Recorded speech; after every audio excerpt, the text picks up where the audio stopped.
There are families in Tehran tonight searching for the loved ones in the dark.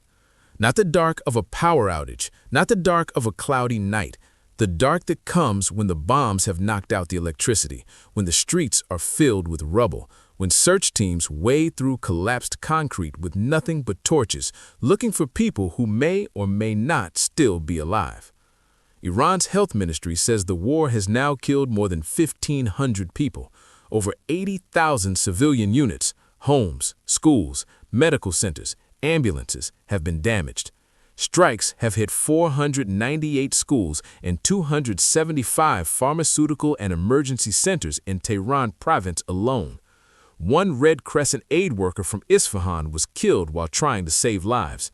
But here is what separates today from every other day of this war. Today, Iran's military announced something that shook every intelligence analyst in Washington, London, and Tel Aviv. They said their military doctrine has officially changed.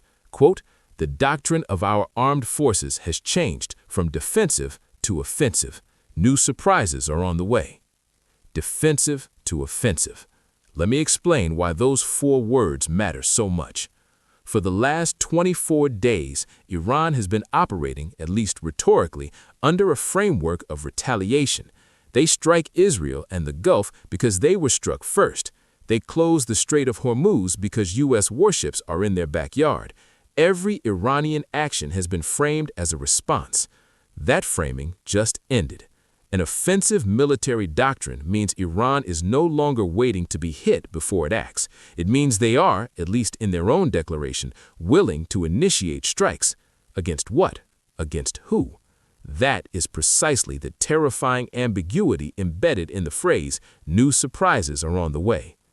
The RGRC reinforced this shift by stating it will respond in kind to any attacks on Iran's power plants, and went further, saying it will completely shut the Strait of Hormuz indefinitely if Trump executes his threat. Not temporarily, indefinitely. According to reports, thousands of RGRC personnel, including several senior officials, were killed or wounded as multiple military bases were attacked.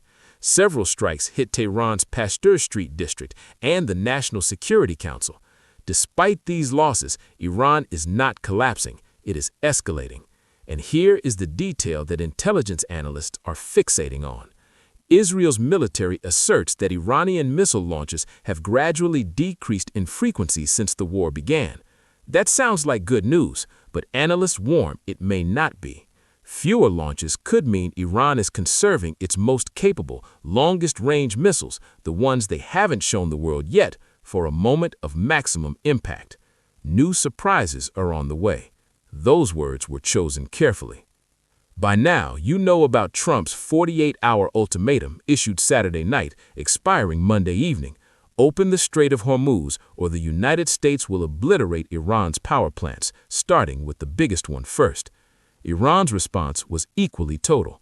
Iran's parliament speaker, Mohammad Bakir Galifba, posted that critical infrastructure and energy facilities in the region could be irreversibly destroyed should Iran power plants be targeted. The RGRC added that companies with U.S. shares will be completely destroyed, and energy facilities in countries that host U.S. bases will be lawful targets. The RGRC said it will completely shut the Strait of Hormuz if Trump executes his threats to target Iranian energy facilities.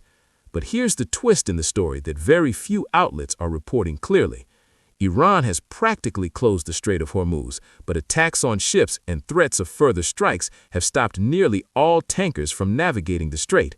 This has compelled some of the largest producers to make cuts because their crude has nowhere to go. The blockade is not complete in a legal sense. Iran says the strait remains open to all shipping except vessels linked to its enemies. Translation: China and countries friendly to Iran keep getting oil. America's allies don't. The U.S. lifted some sanctions on Iranian oil at sea to relieve pressure on energy prices, a quiet, barely reported concession that suggests even Washington is feeling the economic squeeze. Now add this. Israel's main hospital in southern Israel received at least 175 wounded from Arad and Dimona.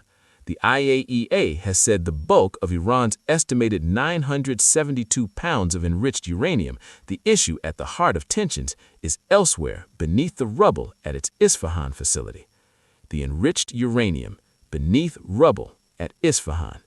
This is perhaps the most alarming quiet fact buried in the coverage this week. The very material at the center of the nuclear dispute, the uranium that started this entire crisis, is sitting in a damaged facility, unmonitored and unreachable, underneath collapsed concrete. The IAEA cannot verify its condition. Nobody can.